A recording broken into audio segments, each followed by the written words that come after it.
رسول اکرم صلی اللہ علیہ وآلہ وسلم کا یہ فرمان نورانی ہے، فرمان گرامی ہے کہ رجب خداوند متعال کا مہینہ ہے، رجب خدا کا مہینہ ہے،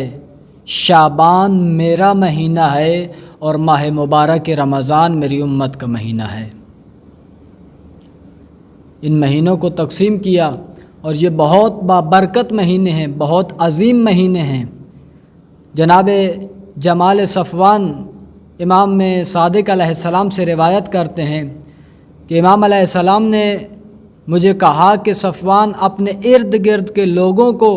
جو آپ کے ساتھ رہتے ہیں، جو آپ کے ساتھی ہیں، جو آپ کے ساتھ بات چیت کرتے ہیں، ان لوگوں کو جمع کرو، ان لوگوں کو ماہ شعبان کے روزوں کی دعوت دو،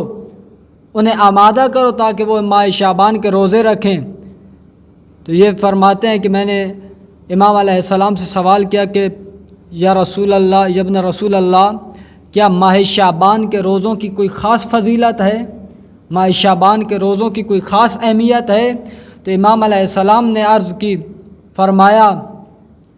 کہ اے جمال صفوان، ماہ شعبان کا جب بھی چاند نظر آتا، رسول اکرم صلی اللہ علیہ وآلہ وسلم ایک منادی کو بلاتے اور اس کو کہتے کہ جاؤ مدینہ کے اندر اور یہ میری طرف سے منادی کرو، میری طرف سے یہ اعلان کرو کہ اے لوگو، ماہ شعبان کا چاند نظر آ گیا ہے، ماہ شعبان میرا مہینہ ہے، اور خدا رحمت کرے اس فرد کے اوپر، اس شخص کے اوپر جو اس ماہ کے اندر روزہ رکھ کے میری مدد کرے۔ یعنی اس ماہ شعبان کے اندر روزہ رکھنا خداوند متعال کے رسول اعظم کی مدد کرنے کے برابر ہے۔ خود رسول نے فرمایا کہ اس مہینے میں روزہ رکھ کے میری مدد کرو۔ اور امام علیہ السلام فرماتے ہیں کہ جب سے یہ منادی، جب سے یہ ندا امیر المؤمنین علی بن ابی طالب علیہ السلام نے سنی، اس کے بعد امام علی علیہ السلام فرماتے ہیں کہ میں نے کبھی بھی شعبان کے روزوں کو ترک نہیں کیا اور نہ کبھی ان روزوں کو ترک کروں گا۔ اور امام صادق علیہ السلام بھی اسی ایک اور روایت میں بیان فرماتے ہیں کہ ماہ شعبان کے روزوں کی قدر و قیمت، ماہ شعبان کے روزوں کی فضیلت خداوند متعال کی بارگاہ میں اتنی ہے کہ اگر کوئی شخص، اگر کوئی فرد خون ناحق بہایا ہو، اگر کسی کا ناحق قتل کیا ہو، اور اگر وہ بھی شعبان کا روزہ رکھے اور شعبان کا روزہ رکھ کے خداوند متعال کی بارگاہ میں آئے اور خداوند متعال سے مغفرت طلب کرے، تو شاید اس کو اس خون ناحق کی مغفرت بھی مل جائے۔ شعبان کا مہینہ، شعبان کے روزے اتنی عظیم فضیلت رکھتے ہیں۔ اسی طرح ایک اور روایت ہے جناب امام زین العابدین علیہ السلام سے، امام علیہ السلام جب ماہ شعبان کا چاند نظر آتا، لوگوں سے پوچھتے، اپنے ارد گرد کے اصحاب سے پوچھتے کہ یہ کون سا مہینہ ہے۔ اصحاب امام علیہ السلام کی بارگاہ میں عرض کرتے کہ مولا اب شعبان کا مہینہ ہے۔ تو امام علیہ السلام فرماتے، مجھے اس خدا کی قسم جس کے قبضہ قدرت میں علی ابن حسین کی جان ہے، جو شخص بھی اس مہینے میں محبت رسول میں تقرب خداوند متعال کے خاطر روزہ رکھے گا، خداوند متعال اس فرد کو اپنا محبوب بنا لے گا، اس کو اپنا قرب نصیب فرمائے گا، اور دوسری عنایت جو اس کے اوپر کرے گا، روز قیامت اس کو کرامت بخشے گا۔ جو بھی محبت رسول میں، جو بھی تقرب خدا کے لیے اس مہینے کے اندر روزہ رکھے گا، خداوند متعال امام علیہ السلام قسم فرما کے کہہ رہے اس کو 3 انعام دے گا۔ پہلا انعام کیا دے گا کہ خداوند متعال وہ قرب عطا فرمائے گا جس کی خاطر اس نے روزہ رکھا ہے، اس کو اپنا محبوب بنا لے گا، اور دوسرا روز قیامت خداوند متعال اس کو کرامت نصیب فرمائے گا، اس کو کرامت عطا فرمائے گا، اور تیسرا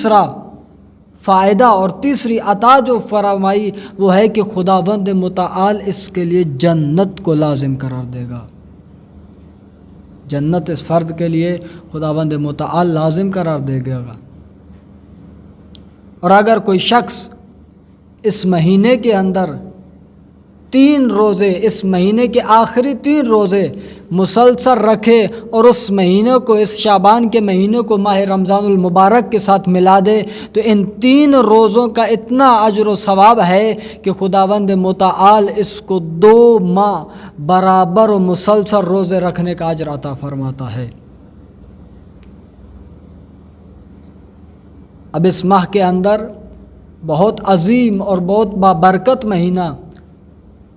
اب بعض ایک مسئلہ بھی ہے، فقہی مسئلہ، کہ جس فرد کے اوپر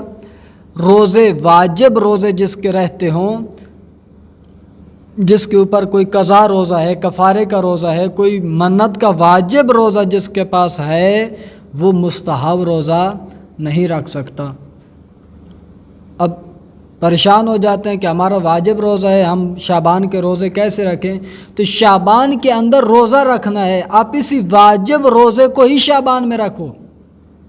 اپنا قضا روزہ ہے ماہ رمضان کا، اسی روزے کو رکھو۔ کفارے کا کوئی روزہ ہے، کوئی اور کسی قسم کا واجب روزہ ہے، باپ کی قضا روزہ ہے، اس کو رکھو۔ کوئی بھی روزہ ماہ شعبان میں رکھو، خداوند متعال اس کا اجر عطا فرمائے گا۔ اور اسی مہینے کا ایک بہترین عمل، جناب فرزند رسول امام صادق علیہ السلام سے ایک فرد نے پوچھا، یا رسول اللہ، یابن رسول اللہ، آپ بیان فرمائی کہ اس ماہ شعبان کا عظیم عمل کون سا ہے، بہترین عمل کون سا ہے؟ تو امام علیہ السلام نے فرمایا، اس ماہ شعبان کا بہترین عمل صدقہ دینا اور استغفار کرنا ہے۔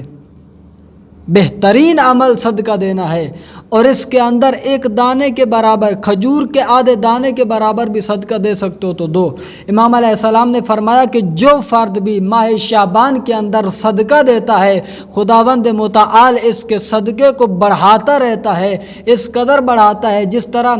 اونٹ اپنے بچے کی پرورش کرتا رہتا ہے، اور خداوند متعال اس کو تا قیامت بڑھاتا رہتا ہے، اور آخری دن روز قیامت اس کے سامنے اس کا یہ چھوٹا سا صدقہ ایک احد پہاڑ کے برابر